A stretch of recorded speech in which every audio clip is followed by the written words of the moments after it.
Bon, je sais pas s'il y a encore beaucoup de gens qui vont regarder cette vidéo, mais je me suis dit que le sujet pourrait vous aider, alors on va faire une petite vidéo aujourd'hui. C'est pour ça que je suis là, en face de ma caméra. Salut, ça va? C'est moi Diane.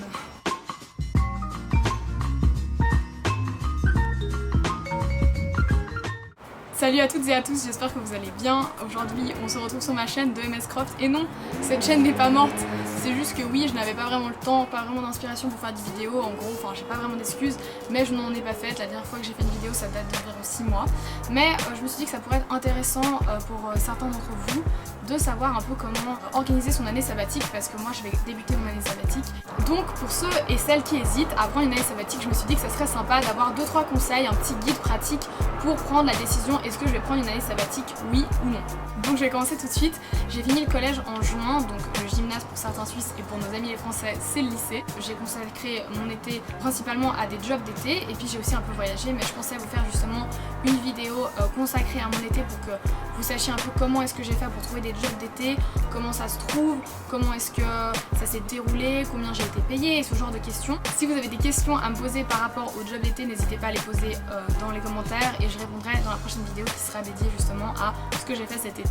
Je tiens à préciser que certains points de cette vidéo peuvent aussi s'appliquer aux personnes qui vont prendre une année sabbatique après leur bachelor ou après leur master ou n'importe quand dans leur vie, pas forcément après le collège ou après le lycée comme c'est mon cas. Petit disclaimer, chacun fait son année sabbatique comme il le veut, c'est tellement différent, c'est tellement personnel, mais au moins je vais vous donner 2-3 lignes directrices pour les personnes qui sont concernées et qui ne savent pas vraiment comment s'organiser, comment organiser leur année sabbatique, qui sont un peu perdus ou tout simplement qui ne savent pas s'ils veulent en prendre une ou pas. Peut-être que cette vidéo justement vous aidera à prendre cette décision. Comme vous avez pu le remarquer, je suis dehors, donc dans mon jardin, j'espère qu'il n'y aura pas trop de bruit et que ça se passera bien. Donc dans ce cas-là, quand on sort du collège ou du lycée et qu'on vient d'avoir son diplôme, il y a un peu deux types de personnes. Il y a les personnes qui se disent je vais pas prendre d'année sabbatique parce que je peux pas faire un break, parce que si justement je prends une année de pause en recommençant par exemple à l'université, je vais perdre le rythme des cours, des notes, d'être attentif, donc j'ai pas envie de prendre une année sabbatique. Et après de l'autre côté, il y a des personnes qui en peuvent plus des cours, qui ont juste vraiment fait une overdose et qui ont vraiment besoin d'une année sabbatique pour pouvoir s'éloigner du système scolaire, de s'éloigner du système académique. Il y a aussi dans ce genre de catégorie de personnes, les gens qui savent absolument ce qu'ils veulent faire depuis très longtemps, qui ont une idée très précise de leur carrière ou tout simplement de ce qu'ils veulent faire à la rentrée, alors que une année sabbatique peut être une bonne idée quand on ne sait pas ce qu'on veut faire et qu'on a besoin de temps justement pour réfléchir à la formation dans laquelle on a envie de s'aventurer. Vous pourrez faire des stages, vous auriez du temps pour voir comment c'est de travailler dans le milieu qui vous intéresse et de savoir si ça correspond à vos a priori. Vous pourrez donc organiser votre année sabbatique selon ces 3 lignes directrices: le travail, l'étude et le voyage. Bien sûr, ces 3 lignes directrices peuvent s'entremêler ou se séparer, ça c'est comme vous voulez. Par exemple, vous pouvez très bien mêler études et travail, ou travail et voyage, ou voyage et études.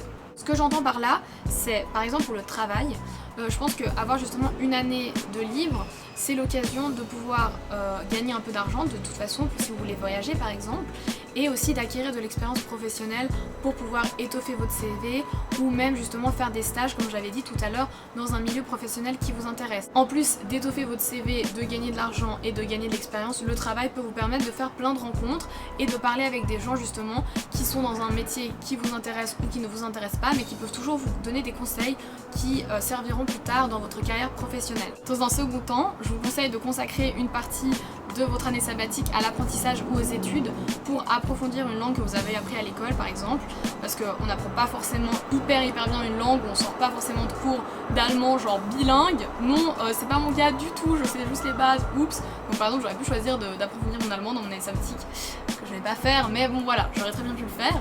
Ou vous pouvez apprendre une autre langue que vous avez rêvé d'apprendre ou n'importe quoi d'autre, que ce soit la poterie, faire des cours de dessin, faire des cours de Krav Maga, faire du judo ou n'importe quoi. Vous avez du temps pour faire des cours, c'est pas forcément très cher, vous pouvez partir à l'étranger pour apprendre une langue mais de manière moins chère, par exemple en vivant chez des locaux, pas forcément dans un campus, etc. Vous pouvez toujours trouver des magouilles et surtout renseignez-vous auprès de votre entourage pour savoir quels sont les meilleurs bails pour pouvoir étudier une langue de manière peu chère. Pareil pour les cours, par exemple en Suisse il y a l'école Club Migros. Et le dernier point bien sûr, le point le plus fun, le point qui résonne avec le mot année sabbatique. Moi je me dis année sabbatique, je me dis tour du monde.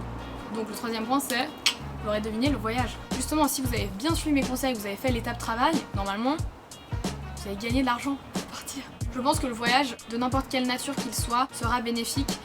Que vous partiez seul ou que vous partiez accompagné, c'est toujours une expérience de vie incroyable de voyager, de quitter ses habitudes, de quitter son chez-soi et de découvrir une autre culture, de découvrir un autre endroit, d'autres paysages, ça fait toujours du bien et c'est toujours très enrichissant. Ensuite, à une échelle plus personnelle, j'ai beaucoup de mes amis qui font une année sabbatique et c'est vrai qu'on en parle beaucoup et chaque personne à qui je parle ont une année sabbatique extrêmement différentes. Il y en a qui font que travailler, il y en a qui travaillent et qui vont quand même apprendre une langue. Ensuite, pourquoi moi j'ai décidé de prendre une année sabbatique?